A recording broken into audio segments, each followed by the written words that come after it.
What is going on, faithful? Welcome to today's show. I am your boy, Niner Sickness, with a Niner Sickness Report, your go-to Niner source for breaking news, analysis, and fan interaction. We have a great, awesome guest today. I can't wait to bring him in, but before I do, let's go through the formalities for a bit. Make sure to like, comment, and subscribe to my channel. Most importantly, hit that notification bell so that you will be notified each and every time we go live. Also, if you can follow me on Twitter at NinerSickness49, follow me on Instagram at NinerSickness, and make sure, if you're not already part of my page and group on Facebook, why not be part of it so that you will be updated with all the things that are going on with your San Francisco 49ers. I am excited. I see everybody popping in. I see everybody's coming in. Welcome to the show. Today's show is going to be fun. I have a great guest. I've been following this guest for quite a bit. This guy is very knowledgeable of the 49ers and football in general. I get educated from him, and not that many people that I watch or follow really can educate me in the 49ers as much as this gentleman has. But this man is a very humble person that I met online and I've been following. And this guy has a Patreon account where he teaches and breaks down offensively and defensively. You got to check it out. But I'll let him give you more of that information. But with no further ado, let me go ahead and bring in my guest today that I cannot wait for you guys to meet. John Chapman, how you doing, sir? Man, Beto, I gotta say, I think I'm gonna hire you as my PR guy, man. I love the lead in. I was glad to be here. Appreciate your audience and the work and kind of just the authenticity you bring to the community. And pumped to talk some football, some 49ers football with you today, man. Awesome. I'm excited, brother. We're going to get to know you. But before we start, John, go ahead and let all my viewers know where they can follow you and what platforms you're on, brother. Yeah, 49ers Rush podcast. We're about 5.5 years in. Seems like we just started it yesterday. But we're approaching episode 400. I think we'll hit that next week, which is pretty fun. But yeah, so the best place is just, again, 49ers Rush. You type that in wherever you listen or watch podcasts. That's going to be the spot for you. I recommend YouTube because we do a lot of film work. So we bring in a lot of the coaches' film, the all 22, go over scheme and kind of all those things as well. So you can see that there. But we do the traditional podcasts as well, you know, Spotify, Apple Pods, all those different places. Now, Twitter is where I am most active. At JL_Chapman, JL_Chapman. That's probably the place to be. And Patreon, as you mentioned, if you're wanting to learn some more about football and 49ers and the draft class, I think we have over 300 hours of film breakdowns up on Patreon. And you get all that. It's $8 a month. It comes out to about 50 cents a show. Just go to patreon.com, type in 49ers Rush, pulls right up, and you can check that out there. Yeah, you guys got to definitely check that out, man. I've been on it, and it's so insightful. He breaks down the offense. He breaks down the defense. If you want to know more about formations, if you want to get familiar, once you know the formations that the Niners are doing and all the calls they're calling and you're watching a 49er game, believe me, it just makes it more interesting to watch, knowing what's being called, what defense is being out there defending what type of offense. So the more you learn about your 49ers, the funner is to watch. So if you want to get that opportunity, it's only $8 a month. It's not that much. And he gives you great insight and breakage of film on your 49ers. So it's really fun. It's very, it's a learning tool for you. So it's taught me to enjoy the 49ers that much more. And I've been watching the 49ers since 1975. And I've been watching the Niners this past year, although with all the injuries, it's been a little hard. Right. But John was able to get me through with his knowledge of football. So thank you, John. Hey, I appreciate it. It's funny, you know, I'm a former football coach. How to get out of coaching, that's a long story. We'll share about that one just because of some family issues that took place and trying to spend time with our kiddos at home.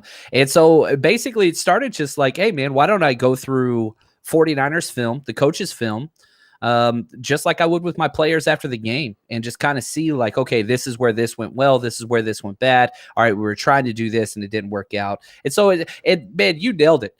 The more you understand what's going on, the more fun it is to participate and watch games. And so it's a constant building block of, hey, if we understand what's going on behind the scenes and what the goal and objectives are, it just makes rooting for this team that much more fun. I agree. Because a lot of times when I watch football and my Niners, I'm like, man, they blew that specific play. Like the offense outsmarted the defense, but I don't know who to blame. Like sometimes it's the obvious of what I see in my, like a lot of times I'll see like a corner and I think it was the corner's fault, but it wasn't really the corner. It was the linebacker's misreading, or it was the defensive lineman. So when you get knowledgeable of the team and the concepts of it, you can kind of see everything with a 20/20 vision, at least in my perspective, and you kind of have a better perspective on what happened and what took place and who to blame and who to praise when they do well and when they do wrong. Yeah, the broadcast view, right? When we're watching a football game, you don't see the safeties. You can't see them. And 2 seconds after the play, you don't see the wide receivers or the corners anymore unless they throw it. So they're only going to point the secondary out if something bad goes wrong.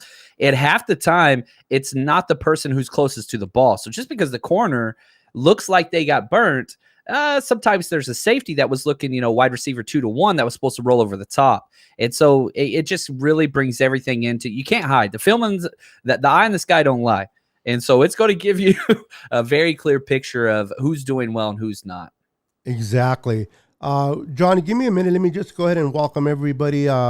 Josh, welcome. Lucky, welcome. Big Jason Gaming, welcome, brother. Tony Smith, welcome. Scotty, what's up, brother? My brother from another mother. Joseph, welcome. Roberto Hastings, welcome. Don and the girls, welcome. Aaron, welcome. Get to see Dina Harvey. Welcome, Papi Pablo, Triple X. What's going on, brother? Tom, my Canadian brother, welcome. Let's see here. Christopher, welcome. Make sure that I don't miss anybody. CJ Ruthless Sports. What's up, brother? Welcome. Corey Davis, welcome to the show. So as you guys can already tell, I have an amazing guest for you guys, for your entertainment. And I'm excited to get to know you, John. My viewers are excited to get to know you. So I'm going to ask you a couple questions, and then after you answer them, we'll go ahead and have the viewers ask you a couple questions. And the question that you think is the best asked by our viewers will win a free patch today. So, guys, get ready with your questions. After when I let you guys know, you guys can start asking John questions. And the best one he feels that was asked by you guys will win a patch today. So get ready. I'm excited for that. So, John, let me get my notes here real quick. I want to ask you, first question, who or what inspired you to be a 49er fan? Oh, so I feel like there's 2 different types of people to learn from. There's like the positive, like learn lessons with and get educated from. I learned to become a 49ers fan by the opposite of that. A stepdad that I had that I couldn't stand. I didn't like him at all. He born and raised in Dallas, and I could not stand this man. So whatever he stood for, I was against.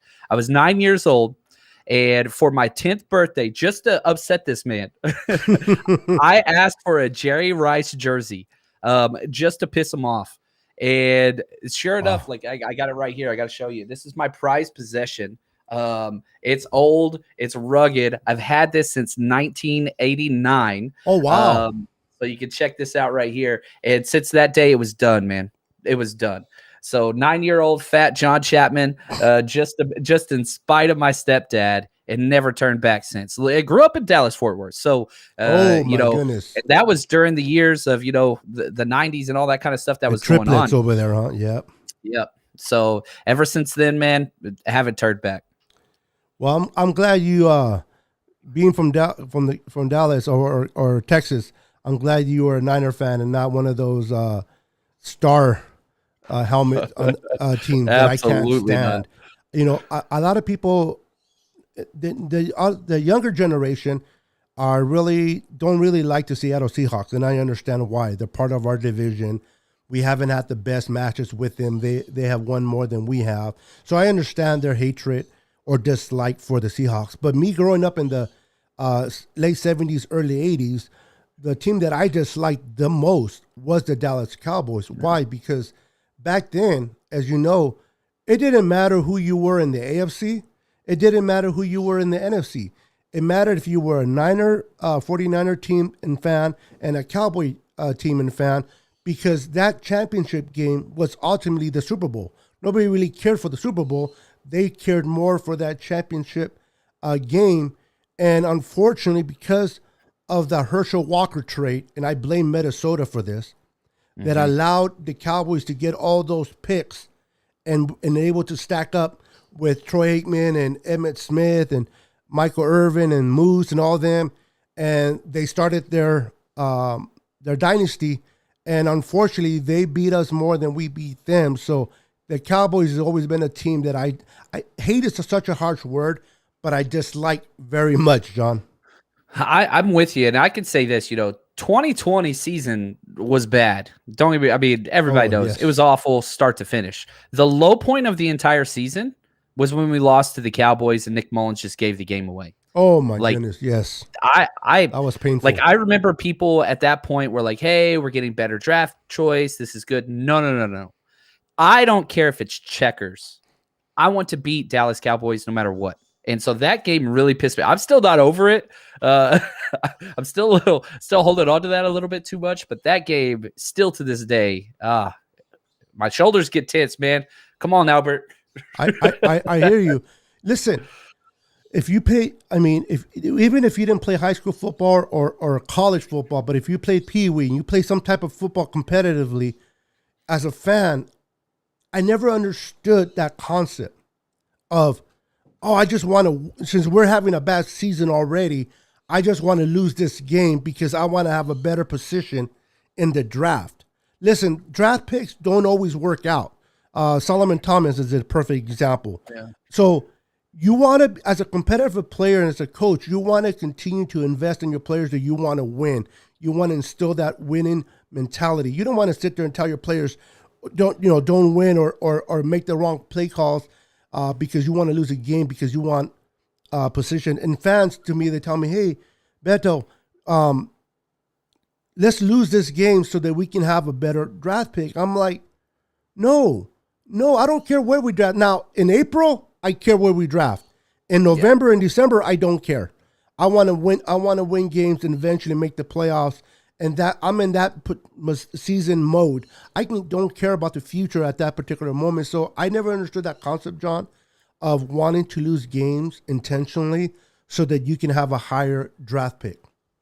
No, and most of that mindset comes from people that weren't players or coaches. It's a Madden kind of mindset, and I'm not knocking Madden. I love Madden. Good point. But in the famous words of Herm Edwards, you play to win the game. Yes. Like that's what it is. It doesn't matter what it is. If I'm playing checkers with my son, who I love dearly, I'm winning that damn checkers game.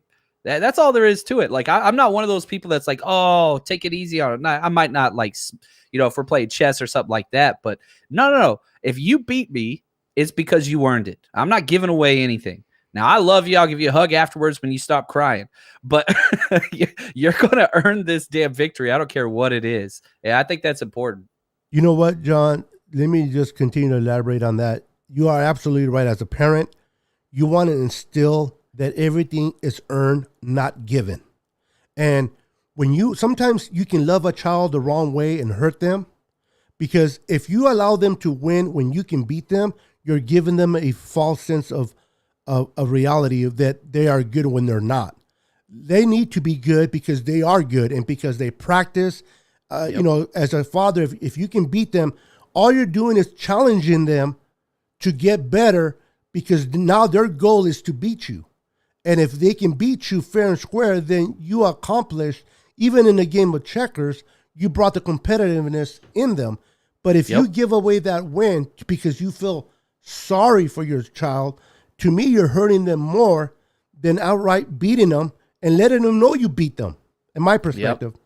No, I think you nailed it, man. You got to create that fire. And again, I'm not like Terrell Owens, like dancing and stomping on the star or anything like that on him. But like, yeah, you want them to earn it. I'm with you. I got a friend of mine. He's one of my co-hosts on my other show, which we call the NWA Niners with Attitude podcast. His name is Nathaniel Healy. This guy is his X's and O's guy. He's a no nonsense.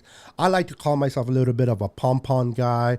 I get excited, and I look at preseason games, and I enjoy the draft and combine. And my friend is like, no. Everybody's a scrub until they can prove to me they are good to be called starters.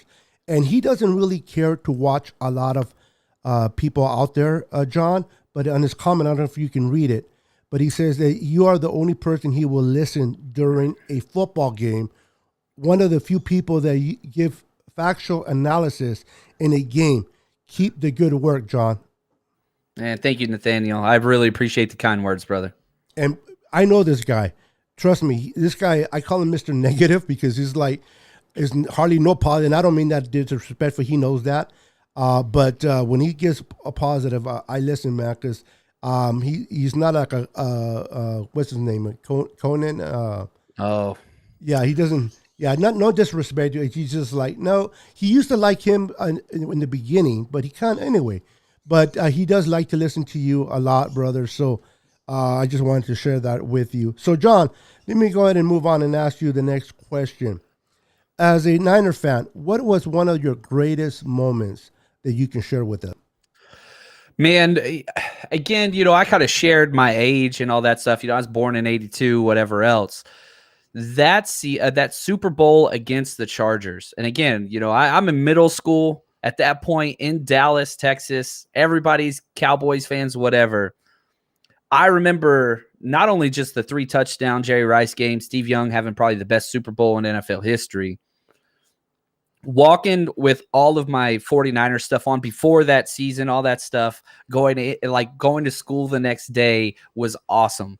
That was just so cool. So like to share that, and like again, I might have been a little bit more of a TO type guy, like bragging back in the day, young John Chapman. I was like 12 or 13 during that Super Bowl, and man, that was just nuts. That was so cool. And I think not that the win solidified kind of my fandom or whatever, but it totally solidified my personality of going against the grain and being an outsider in Dallas and being 100% okay with that for the rest of my life. That was just so cool. And man, I'm hoping we're going to get back there pretty damn soon.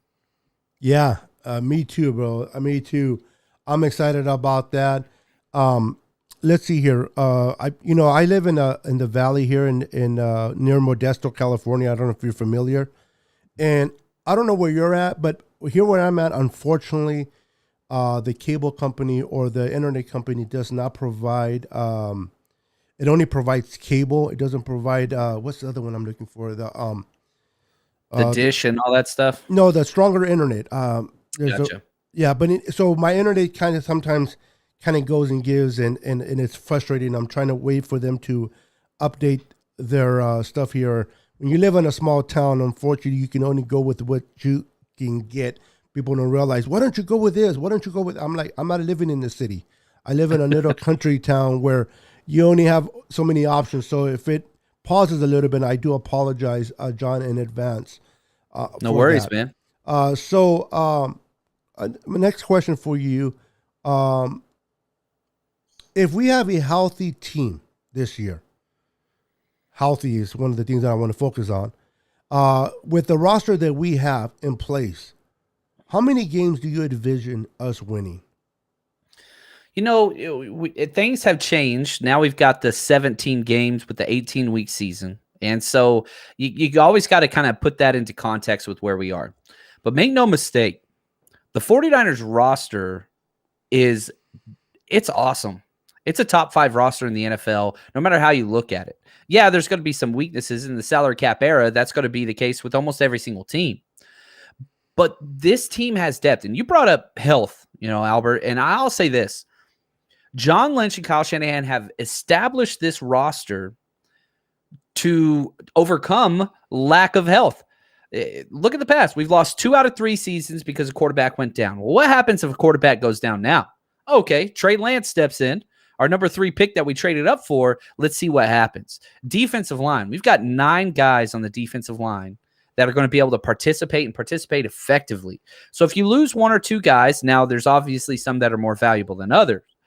But the way in which they have gone through free agency and then the draft is to establish depth across the board. Now, the one area where I would say we do not have depth is at that wide receiver position. Mm-hmm. Outside of that, I think you're too deep across the board. Now, you're relying on some rookies like cornerback, for example. You have Jason Verrett, Manuel Mosley, K'Wan Williams. Well, you go back and you draft 2 corners in the 3rd and 5th round that, have a lot of potential. Potential just means you haven't done it. But the fact that you're drafting in a way that these people can be backups, that's incredible. The 49ers came out of this draft with 1 clear-cut starter. That's Aaron Banks in the 2nd round. Everybody else, they're grooming for future success. Now, you could say Trey Lance probably going to start at some point this season, and I agree with you. But, man, this team, if I had to guess right off the bat, I think 12-5 is like so realistic no matter what happens, even if they don't stay healthy. Yeah. Okay. Very good point. I like that answer. And you kind of tapped in a little bit of Trey Lance there, and that was going to be one of my questions as well. I wanted to ask you your thoughts on drafting Trey Lance, and how do you think how well can he be in play under Kyle Shanahan, in your opinion? I'm the biggest Trey Lance homer there is. I was, stamping the thing the whole time for Trey Lance. You can go check out my Twitter line. I said that they were going to draft Trey Lance in December. I got lucky. I was drinking a lot that night, and the tequila gods guided me into the correct direction. But I'm a big Trey Lance fan. And again, within the scope of the 49ers, I thought Trey Lance was the answer, and here's why. Runs the exact same scheme. He checks every single box whenever you look at arm strength, mobility, talent, reading the entire field. Never turned the freaking ball over. He had 1 turnover in 17 starts. He's the antithesis of Nick Mullins. Now, he's only 21 years old. Youngest rostered quarterback in the entire NFL. Allow him to learn. We're not the Bengals. This isn't start day 1. No. We have a quarterback that got us to the Super Bowl. And you could argue Jimmy Garoppolo all day. That's fine. Jimmy Garoppolo is a damn good quarterback that fits very well in our system. Why not let this kid learn?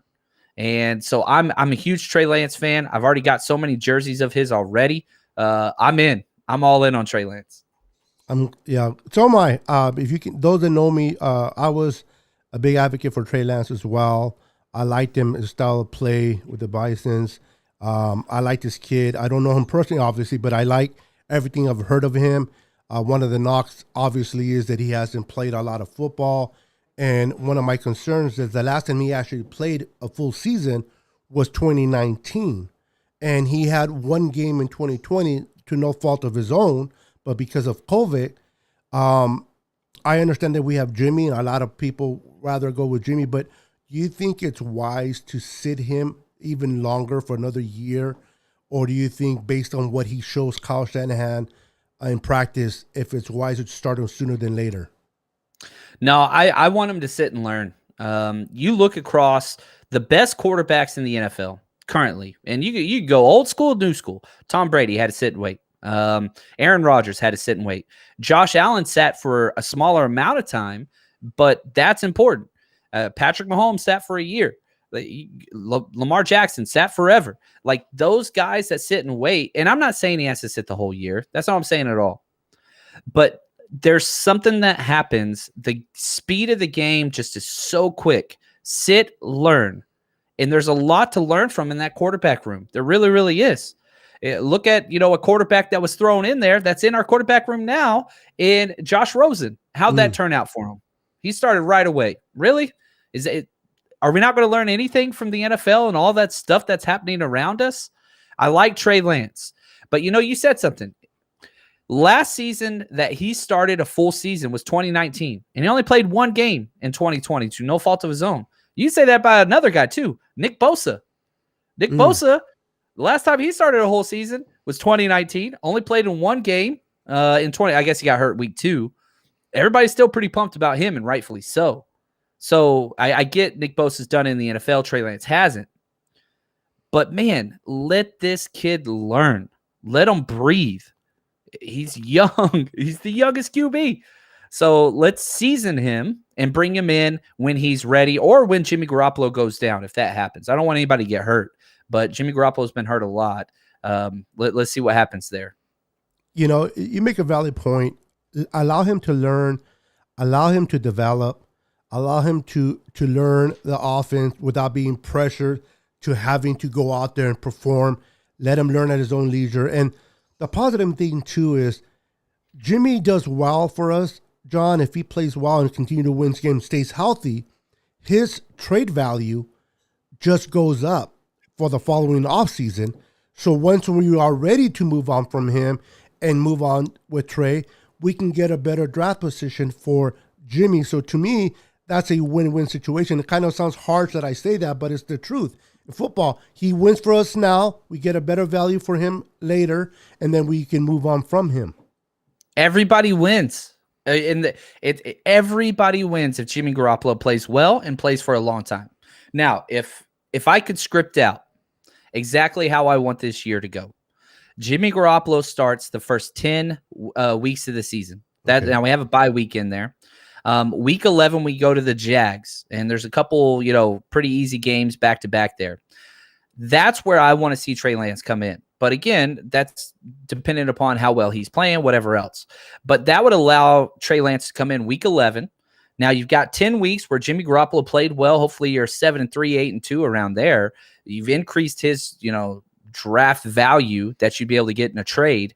Then you get in Trey Lance and he can learn, right? Week 11, we're going all the way to week 18. That gives him a, 6-7 week window to get some of those rookie bumps out of the way in time for the playoffs. That's ideal.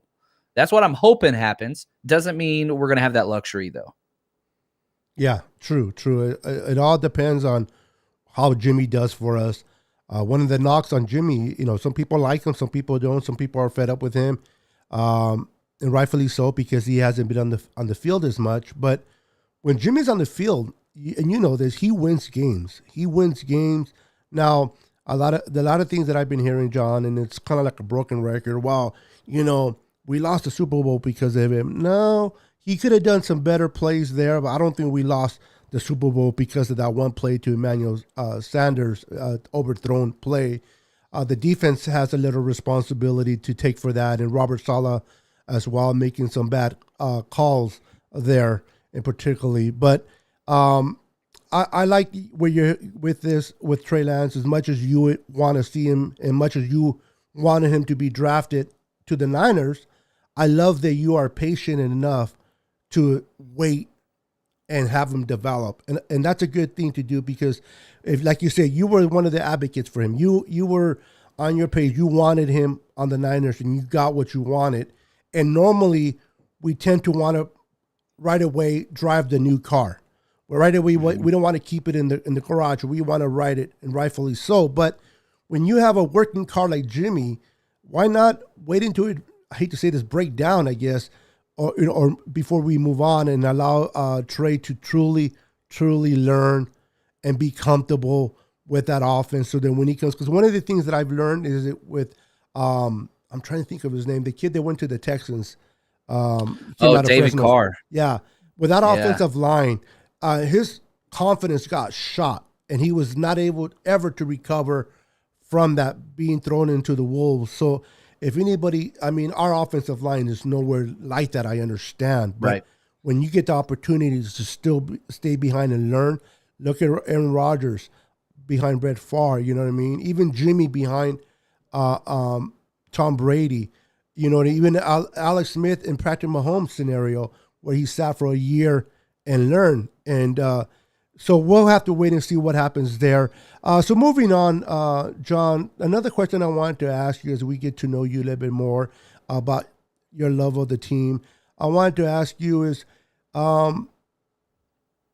running backs. We drafted 2 running backs in this year's draft, which is kind of unusual from the Niners really lately, because not a times we take undrafted free agent running backs, and we develop them. but we not only took one in the third round, but we moved up or traded up to get. So that's a statement within itself for Trey Sermon. And then in the sixth round, we took Elijah Mitchell out of Louisiana.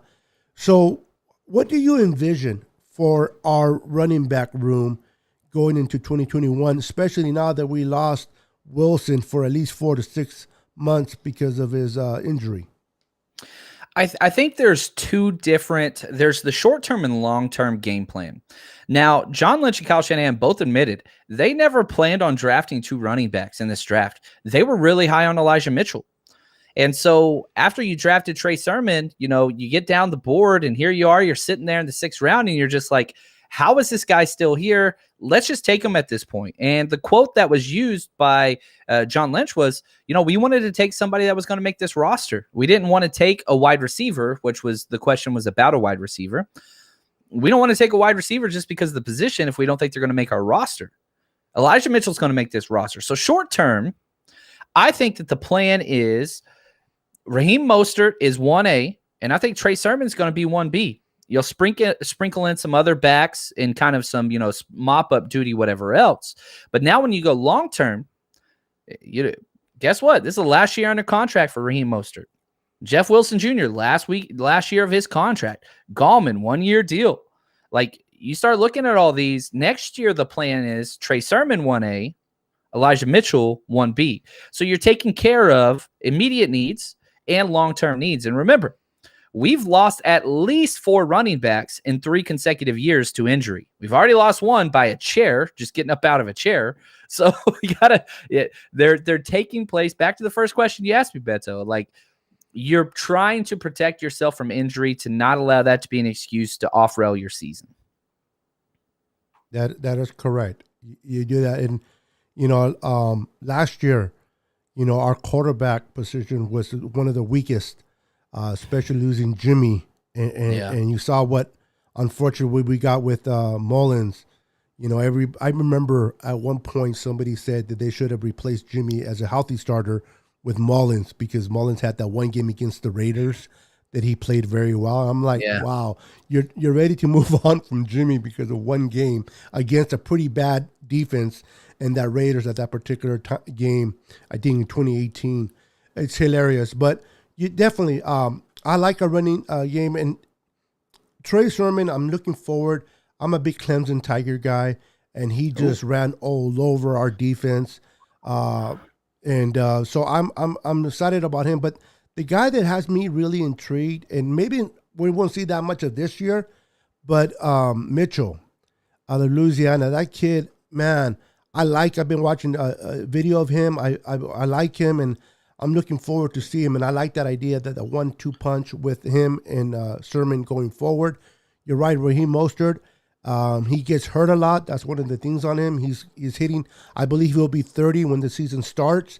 So he's getting up there in age as well. So I'm glad that we were able to draft these 2 kids, and hopefully they plan out and work for us. I seen a video out there on Instagram of Trey Sermon. I don't know if you've seen it working out, and he looked pretty good.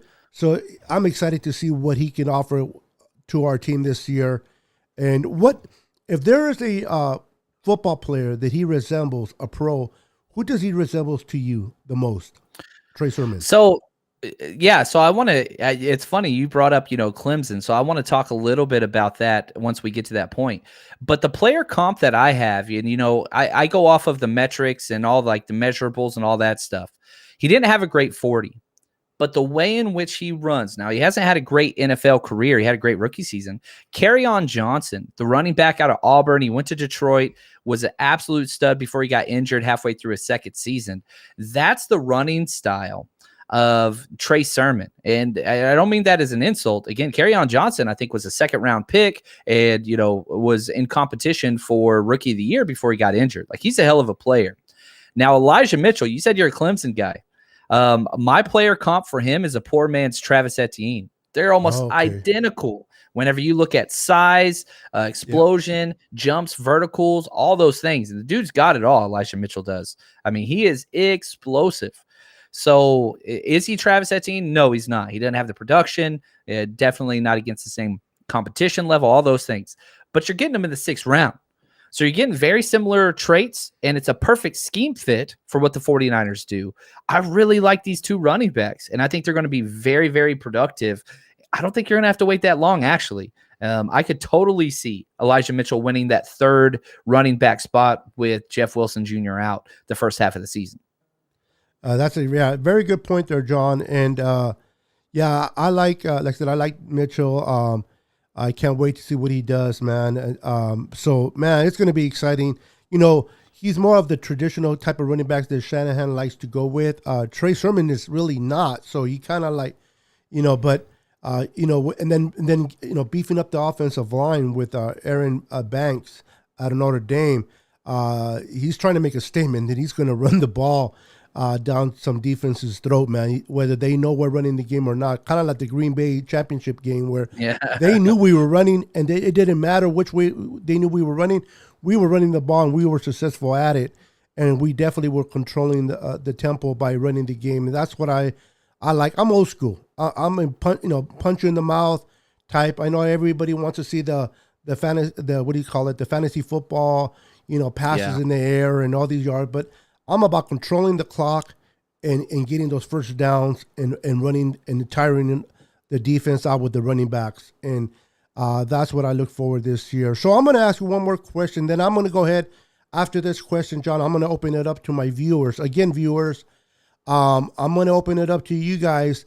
I'm going to have you guys ask John a couple of questions, and then I'm going to bring him up on the screen. And whatever question he feels, to his opinion, that was the best question asked, will be the winner of this That Quest is for clean. 6 That is patch. clean. So you're going to get this patch, Quest for 6, for being a participant in today's show. This is my way of showing thank you for watching my show. I'm very humble.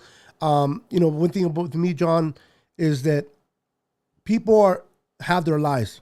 People are busy. And whenever people take time of their life to watch my show, it is humbling to me.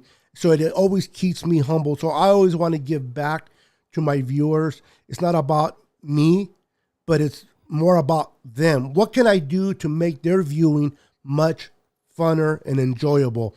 And I like to give things back for them, my appreciation. So get ready with those questions. I'm going to ask him one more question after this question. Get your questions ready. Don't do it now. But when I let you know, bring him up, and then the one he feels is the best question asked, then we're going to go ahead and give this patch. Now, we're probably going to do it for about 3 minutes, and because we're not going to be here all day with all these questions. So within the 3 minutes, you got to get those questions in, and we'll try to get as many questions in there within those 3 minutes, and then we'll go ahead and have John decide who gets this particular patch. And don't blame him for not getting it. Okay? All right? Right away. Oh, he didn't pick me. No, it's not about him picking you. It's about him picking your question for him. So it's up to you whether you get this patch or not. I like to throw that out there because right away, well, he didn't pick me. Man. Yeah, so it's not all about that. So my last question for you before I give it to the audience is, who is your all-time favorite player and why? Man, Jerry Rice is the obvious answer. There's no doubt. I mean, all the records, all that kind of stuff, that's up there. But let's take a little bit of a turn and let's talk about this. My all-time favorite player. I played the position. I coached the position. It was a big deal. Patrick Willis, absolutely incredible. That guy, probably the best 8 years of tape that you will ever find at the linebacker position.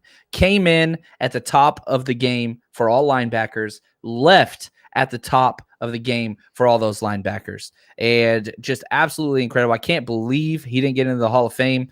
I understand the length of career figures into that. I think he'll get in there eventually. But that guy, man, I'm working through a piece now, an episode now, where I go through the top 25 49ers of all time. And it's been an absolute blast because I'm digging into the 1960s players, which happened before I was around, but you start digging into those stories and the facts and all that stuff. Man, it's incredible. We are spoiled, Beto. Yes, we are. It's incredible, this franchise. And I love the graphics you have. Faithful then, faithful now. Like, we're just different. Again, I said it before. We're not the Lions, man. We're not the No, Bengals. We're not the Browns. no, we're This not. is a rich history. And there's so many guys I could go in on, but Patrick Willis is going to be my answer for today. Patrick Willis. I like Patrick Willis. I mean, that offseason, when him and Borland went out, Borland that 1 year, what could have been. I understand why he did what he did. I can't knock on him, but that was an offseason of a hell for me. I did not expect Patrick Willis to retire. I understand why. I did not expect Chris Bolin to retire as well either. So talk about a bad offseason for me.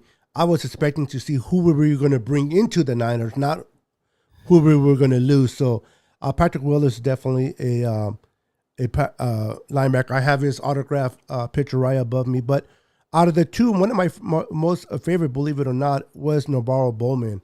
I liked him, being drafted in the third round. So, but those two guys, 1-2 punch, were fun to watch, man. When he took over for Takeo Spikes in the second year, and then paired next to Willis, they became the best dual linebackers in the NFL while they were up there, man. So hopefully we're getting a little, I'm not comparing them to them, but we get a little taste of Fred Warner and Dre Greenlaw, 1-2 punch, enjoyment of this era for us to watch. So great answer, brother. So I'm going to go ahead and open it up now to all my viewers. All right, viewers, get ready for the three next minutes. Ask your questions. I will bring them up, and I'm going to bring them up as they come, and then you're going to get the chance to win this patch today for your best question asked based on what John feels it is. So get your questions ready. Go ahead and start asking them so that I can bring them up on the screen, and John can go ahead and answer the question for you. And then at the end, he can let me know which one he felt it was the best one. So good luck to every one of you for participating. So let me look at this. Let's see here. Here we go, man. Let's have some fun with this. Yes, sir. Let's see here. I'll make sure there are questions. Where is Dion on the list? Only what year that he helped us win the Super Bowl?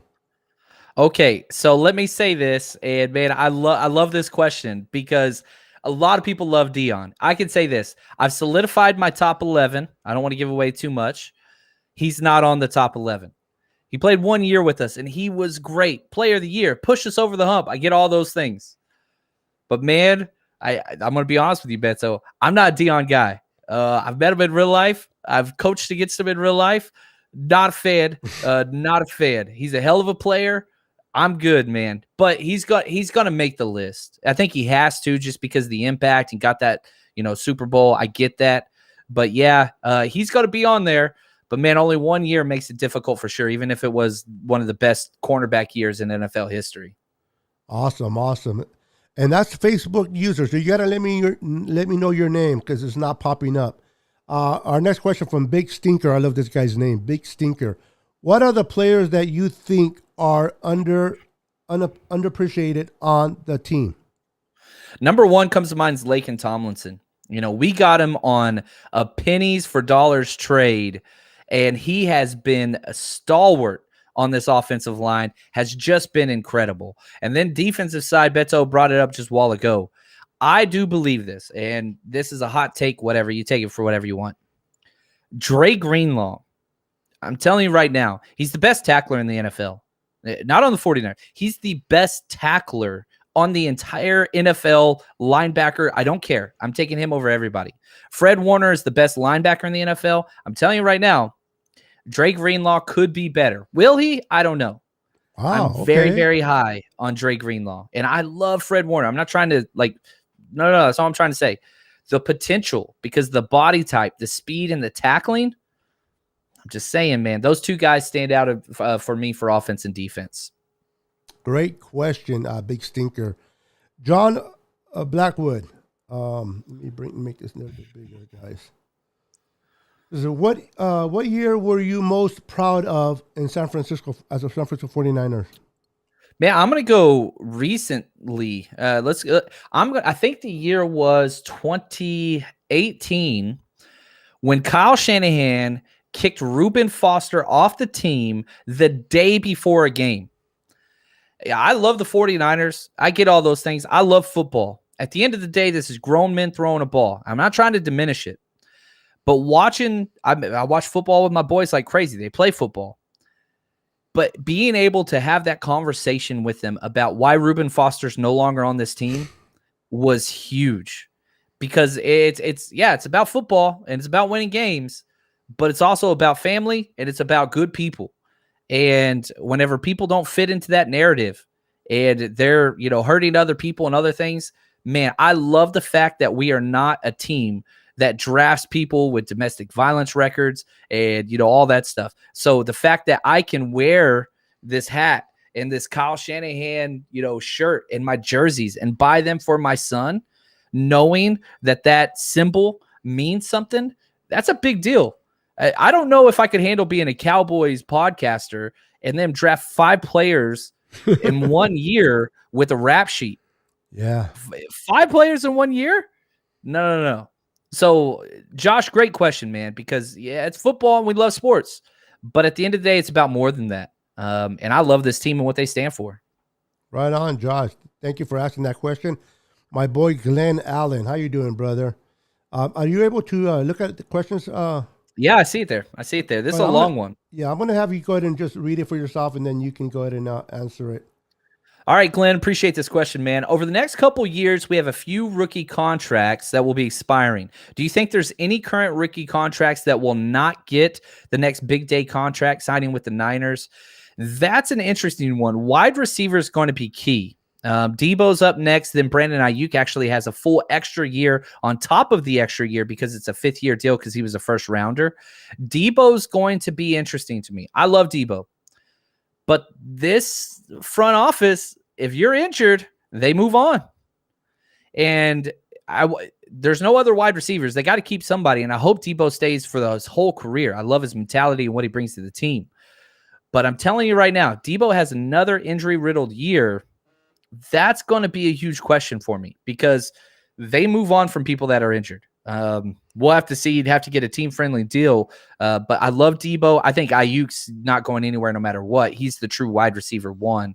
That's a big one. Mike McGlinchey, he's playing for a contract right now. They picked up the 5th-year option. He's only getting like $12 million this year. I say only $12 million, but whatever. I don't know if he's going to be signed long-term. You drafted Jalen Moore, who could kind of take over that spot.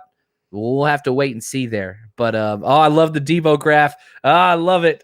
Debo, I hope it proves me wrong. And I'm not saying he's not going to be around. I'm just saying injuries are a concern. And if he has another one that knocks him out for a long time, that's going to be problematic. Yeah, that's a very good point. Good question there, Glenn. Thank you for asking. And then we have Niner Minded. If you go to, I just have you read that. That way you can read it for yourself and you can. Yeah. He just says, Reuben Foster acted like the nicest guy. He did. He had the best smile ever, and man, great in front of. Yeah, he was awesome, but that wasn't really who he was behind the scenes, and that's what came to light. I'm sorry. Yeah, I actually clicked on the wrong one. This was his question. Sorry about that. Oh, 49er minded. Do you think 40 times are overrated? Yes, for certain positions. Okay. For cornerback, for wide receiver, for safety, then they matter, okay? And for Kyle Shanahan, he throw in running backs. That's in there too. So for certain positions, the 40 is paramount. You cannot draft a corner that runs 4.6 or later. Yeah, I understand Sherman. There's not a lot of Shermans that are 6'3", that physical, and can anticipate like he can with those ball skills. They don't exist. So, yeah, for certain positions, the 40 matters way more. O-line, D-line, all that stuff, even linebackers, running backs. No. That stuff doesn't really matter. Trey Lance didn't even run a 40, so almost none of the quarterbacks did. So not really an issue there. Perfect. A couple more questions, and then we'll go ahead and see who the winner is. We have go ahead and have Joseph Steelers. What kind of impact do you think Tanala, I can't pronounce his name. Talanoa Hufanga. Thank you. I think that he will have a huge impact on special teams year 1. But again, if you look at what the 49ers did, they signed a whole bunch of one-year deals. I think that, who knows what's going to happen with Tart? He came back on a one-year kind of prove-it deal. Who knows what's going to happen with the other safety? Tarvarius Moore towards Achilles. That's a long injury to come back from. So is he going to be a safety? Is he going to be a linebacker 3? Lots of questions there. Special teams are key. Maybe he can work his way into that linebacker 3 role or a strong safety role next year. But this year, special teams, and only if several injuries take place would he be able to step onto the field. Good, great. We're going to get 2 more questions, and then we'll call it for the questions. Now, this question is for you. As much as I like Debo, I like Metcalf a little bit better, but I'll go ahead and have you answer that question. Yeah, this is from Roberto. Which wide receiver has a better year, Debo or DK Metcalf? One, like super pass heavy offense in Seattle with, one of the best quarterbacks in the NFL. DK Metcalf's going to put up way more receiving yards. Now, total yards going to be a little bit more of a question, but even then, I think DK is still, that's a big difference there. I love Debo. I think that he was a perfect pick, and he went before DK. But again, you switch those 2 guys, I would much rather have Debo, which a lot of people would disagree with me on the 49ers roster. DK is where he belongs. They're 2 different schemes and 2 different roles completely. There's not this guy's better than or any of that stuff. They're both in perfect fits with where they are. And so I'll take that. But if you're just looking at yards, DK is going to, if they both stay healthy, DK is going to get that. Great. Okay, so everybody pretty much asked a question. I don't want to double up on the same individual with the second question, and then we'll get into it a bit too long. So out of the questions that were asked, which one do you feel, if I need to bring him back up, I can, but which one do you feel is the winner of today's Quest for 6? Oh, man, I love it. I'm going big stinker, man. Big stinker, or stinkier, perhaps, is the way to big stinkier. There you go. I think for me, that question kind of got my wheels turning the most and got me a little pumped up more than the other one. So that's why I had that one kind of signaled out. Because again, we all know the players, and the question that he asked was, "What are the players you think are underappreciated on our team?" We all know the studs. We know them. But, man, it's the guys that are lunch pail guys that get all the work done, that get the success for the star players. And I think that's a big deal. Plus, that dog's pretty adorable, bro. So congratulations to Big Stinker Height. Congratulations, brother, for winning this patch today, bro. So after you know what to do. Send me an email at ninersickness@yahoo.com. Give me your information, and I will get this mailed out to you quickly. Thank you guys for everybody that participated with your questions. They're all good questions, but obviously there's always going to be one winner. Don't be a sore loser. This will just motivate you to next time when I have another guest to step up your game with more questions. But all the questions that were asked today were by far great, and I appreciate you guys participating. Very educated audience, man. I got to say that was a lot of fun. John, I just want once again humbly appreciate your time. I know you're a very busy man. I know you probably say it's okay, but I know you're busy. I know you're involved in a lot of things, and for you to take your time to spend with me and my little channel and with my fan base, I truly appreciate you, brother. I can't say enough of how great you are, how much of an inspiration you are to me as learning football, learning the X's and O's. So thank you so much for what you're doing. Thank you for first and foremost for coming on my show, but most importantly for everything you're doing out there in the community of social media. Keep up the great work, brother. You're an inspiration to a lot of people, even if they don't tell you. Believe me, you are. Thanks, man. Really appreciate that, Albert. This is a blast, man. Really appreciate it. And, man, just keep doing your thing, bringing the positivity and just community building into this whole circle. It's worth a lot, man. So just want to say thanks again, Albert. I appreciate that. And don't go anywhere, John. And once the video's over, I just want to talk to you for a minute or so, and then I'll let you go. All right, guys. Well, it's been fun. Thank you for coming in early at 1 o'clock today with me on my show. Again, I am humbled by you guys. I can't say it enough how much I appreciate each and every one of you. Remember, stay positive, be positive, and let everyone know how great they are. There's so much negativity in this world. Let's bring positivity as much as we can. You'll never know who you will affect by a kind word. A simple word at the gas station, at the supermarket, can go such a long way. So thank you again for watching my show. Thank you for being part of the Niner Sickness Report. Until next time, I'm your boy Niner Sickness. Thank you to my guest, John, for being part of the show. Have a wonderful day and God bless.